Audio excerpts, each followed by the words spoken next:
Hello, അതിഥി വ്ളോഗ്സിൻ്റെ പുതിയൊരു വീഡിയോയിലേക്ക് എല്ലാവർക്കും സ്വാഗതം. നമ്മുടെ വീഡിയോ ആദ്യമായിട്ടാണ് കാണുന്നതെങ്കിൽ ചാനലൊന്ന് സബ്സ്ക്രൈബ് ചെയ്തിട്ട് കാണണേ. അപ്പോൾ ഇന്നത്തെ വീഡിയോ എന്താണെന്ന് വെച്ചിട്ടുണ്ടെങ്കിൽ ഓണാഘോഷ പരിപാടി കേട്ടോ. അപ്പോൾ രണ്ടുപേരെയും രാവിലെ റെഡിയാക്കി സ്കൂളിലോട്ട് വിടുക. ഇനിയിപ്പോൾ കുറച്ച് കഴിയുമ്പോൾ എനിക്കും പുറകെ പോകണം. അപ്പോൾ ഡ്രസ്സൊക്കെ കണ്ടില്ലേ, ഉണ്ണിമോടെ ഡ്രസ്സ് ഞാൻ തയ്ച്ചു കേട്ടോ. പൊടിമോടെ നേരത്തെ നമ്മൾ തയ്ച്ചിരുന്നതാണ്. പിന്നെ അങ്ങനെ ബസ് കയറാൻ വേണ്ടി അക്കയുടെ വീടാണ് കേട്ടോ. ഇത് അവിടെ വന്നേക്കുന്നത്. അപ്പോൾ അവിടെ വന്നപ്പം അക്കയുടെ മോനൊക്കെ ഉണ്ടായിരുന്നു. അപ്പോൾ ഉണ്ണിച്ചൻ അവിടെ ഫോട്ടോസും കാര്യങ്ങളൊക്കെ എടുത്തുകൊണ്ടിരിക്കുക കേട്ടോ. പിന്നെ രണ്ടുപേരും ബസ്സെല്ലാം കയറ്റി വിട്ടു. ഇനിയിപ്പോൾ ഞാൻ പോവാം. ഞാൻ സത്യത്തിൽ ധൃതി വെച്ച ഒരുങ്ങിയത്. കാരണം നമുക്ക് ഓരോ വീട്ടുകാരും ഓരോ സാധനങ്ങളായിരുന്നു കൊണ്ടുപോകേണ്ട സദ്യക്കുള്ളത്. അപ്പോൾ എനിക്ക് ഇഞ്ചിക്കറിയും സാമ്പാറും ആയിരുന്നു കേട്ടോ. അപ്പോൾ ഞാൻ സാമ്പാർ അക്കേനെ ഏൽപ്പിച്ചേക്കുമായിരുന്നു വെക്കാനായിട്ട്. അപ്പോൾ അക്കയെല്ലാം റെഡിയാക്കി വെച്ചാൽ എന്നാലും അങ്ങോട്ടും ഇങ്ങോട്ടും സാധനം മേടിക്കാനും എല്ലാം കുറച്ച് ഓട്ടം ഓടി. അത് കാരണം സത്യത്തിൽ ഞാൻ ലേറ്റായിപ്പോയി ഒരുങ്ങി. അത് തന്നെ നല്ല ബ്ലൗസും ഒക്കെ തയ്ച്ച് തീർന്നില്ലായിരുന്നു. തയ്ച്ച് വന്നെല്ലാം വെച്ചേക്കുമായിരുന്നു. ഇട്ട് നോക്കിയപ്പോഴത്തേക്കും ലൂസ്. പിന്നെ അപ്പം അടിക്കാൻ കരണ്ടില്ല. പിന്നെ പെട്ടെന്ന് എങ്ങനെയൊക്കെ കൈത്തയ്യലൊക്കെ തയ്ച്ചിട്ടുകൊണ്ട് പോയത്. അങ്ങനെ ഞാൻ ഇച്ചിരി താമസിച്ചാണ് സ്കൂളിലെത്തി കേട്ടോ. അപ്പോൾ സ്കൂളിൽ വന്നപ്പോഴത്തേക്കും അവിടെ പിള്ളേരുടെ പരിപാടികളും കാര്യങ്ങളൊക്കെ തുടങ്ങിയിട്ടുണ്ട്. പിന്നെ ഞങ്ങൾ ആകെപ്പാടെ 3 ദിവസമേ സത്യത്തിൽ തിരുവാതിര പ്രാക്ടീസ് ചെയ്തിട്ടുള്ളൂ കേട്ടോ.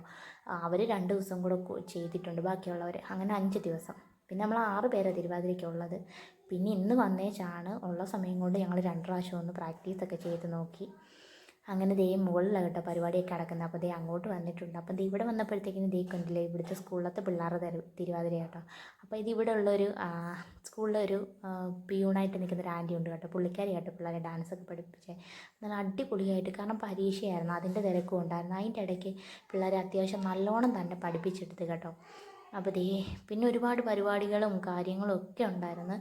ഞങ്ങൾ താമസിച്ച് വന്ന കാരണം മൊത്തം ഒന്നും കാണാൻ പറ്റിയില്ല കേട്ടോ. ടീച്ചർമാരുടെ പാട്ട്, പ്രസംഗം, മൊത്തത്തിൽ നല്ല ഒരു അടിപൊളിയായിരുന്നു കേട്ടോ. കാരണം നമ്മളൊക്കെ പണ്ട് സ്കൂളിൽ പഠിച്ചപ്പോൾ ആ ഒരു ഫീലാണ് ഇവിടെ ചെന്നപ്പോൾ കിട്ടിയത്. അങ്ങനെ പിള്ളേരും അമ്മമാരും ടീച്ചർമാരും എല്ലാവരും നല്ലോണം എൻജോയ് ചെയ്തൊരു ഓണമായിരുന്നു കേട്ടോ ഇത്തവണത്തത്. പിന്നെ സദ്യ വിളമ്പാൻ തുടങ്ങി. അപ്പം ഞങ്ങൾ തിരുവാതിരയ്ക്കുള്ള കുറച്ച് പേരൻസും പിന്നെ 2-3 പേരൻസും ഉള്ളായിരുന്നു കേട്ടോ പുറത്തുനിന്ന്. അല്ലാതെ വേറെ പേരൻസൊന്നും ഇല്ലായിരുന്നു. പിന്നെ പിള്ളേരും. അപ്പോൾ ഞങ്ങളുള്ളതെല്ലാം കൂടെ കൂടി പിള്ളേർക്കെല്ലാം സദ്യയെല്ലാം വിളമ്പിക്കൊടുത്ത് നല്ല അടിപൊളിയാക്കുക കേട്ടോ. പിന്നെ എല്ലാ കൂട്ടവും കറി ഉണ്ടായിരുന്നു കേട്ടോ. ഓരോ വീട്ടുകാരും ഓരോ ഐറ്റംസ് വെച്ച് പറഞ്ഞു. എന്ന് വെച്ച് കഴിഞ്ഞാൽ എല്ലാവരും കുറേശ്ശെ ഓരോ ക്ലാസ്സിൽ ഇത്ര പിള്ളേർക്ക് ഇത്ര പേർക്കുള്ളത് വേണമെന്ന് പറയാം. എന്നിട്ട് വിളമ്പുമ്പോൾ എല്ലാവർക്കും ഒന്നിച്ച് വിളമ്പും അങ്ങനെ. പിന്നെ അതെല്ലാം കഴിഞ്ഞപ്പോൾ ടീച്ചർമാരുടെ ഓണപ്പാട്ടാണ് കേട്ടോ. പിന്നെ സദ്യ പിള്ളേർ കഴിക്കുമായിരുന്നു. അവർക്ക് ഇച്ചിരി കഴിക്കാൻ ഇച്ചിരി താമസമല്ല. എന്നാലും അതിൻ്റെ ഇടയ്ക്ക് തന്നെ മറ്റു പരിപാടികളും കാര്യങ്ങളൊക്കെ നടത്തുന്നുണ്ടായിരുന്നു കേട്ടോ. കാരണം നമുക്ക് 2-2:30 ആയപ്പോഴത്തേക്കും നമ്മുടെ പരിപാടിയെല്ലാം തീർന്നു. പിന്നെ ഞങ്ങളുടെ തിരുവാതിരയുടെ വീഡിയോ ഒന്നും ഇതിനകത്ത് കാണിക്കുന്നില്ല കേട്ടോ. അതിൻ്റെ ഫുൾ വീഡിയോ ഞാൻ ഇടാവേ.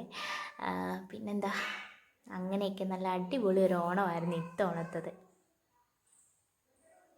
പിന്നെ ഞങ്ങളുടെ തിരുവാതിരയൊക്കെ കഴിഞ്ഞ് കഴിഞ്ഞപ്പോൾ ഞങ്ങൾക്ക് നമ്മുടെ സ്കൂളിലെ പ്രിൻസിപ്പൽ മാഡം നമുക്കൊരു ഗിഫ്റ്റൊക്കെ തന്നു കേട്ടോ. എല്ലാവർക്കും ഓരോ ചിപ്സും പിന്നെ നമ്മുടെ ഈ പഞ്ചസാരയൊക്കെ ഇട്ട് വെക്കുന്ന നല്ല ഒരു അടിപൊളി ഒരു ടിന്നുമൊക്കെ ഗിഫ്റ്റ് തന്നു കേട്ടോ. അതൊന്നും നമ്മൾ പ്രതീക്ഷയല്ല. പക്ഷെ അവർ നമ്മളോടൊരു കാര്യം ആവശ്യപ്പെട്ടപ്പോൾ നമ്മളത് ചെയ്യണമല്ലോ. ഇത്രയും പിള്ളേർ അമ്മമാരുണ്ടായിട്ട് എല്ലാവരും ഒന്നും വന്നില്ല. ഓരോരുത്തർക്കും ഓരോ തിരക്ക് കാര്യങ്ങളൊക്കെ പറഞ്ഞു. അപ്പം ഞങ്ങൾ ഇത്രയും പേരും കളിക്കാം എന്നൊരു പ്ലാനിങ്ങിൽ ആദ്യം നിന്നു. പക്ഷേങ്കിൽ 6 പേരെ ഉള്ളെന്ന് വെച്ചപ്പോൾ ഞങ്ങൾ അവസാനം വേണ്ടാന്ന് വെച്ചതാണ് കേട്ടോ സത്യത്തിൽ ഈ തിരുവാതിര. പിന്നെ ഓർത്ത് സിസ്റ്റർ പറഞ്ഞില്ലേ നമുക്കന്ന് ചെയ്യാം. അങ്ങനെ ചെയ്തതാണ്. അപ്പോൾ ഇത്രയുള്ള നമ്മുടെ വീഡിയോ ഇഷ്ടമുണ്ടെങ്കിൽ ലൈക്ക് ചെയ്യുക, ചാനലോട് സബ്സ്ക്രൈബ്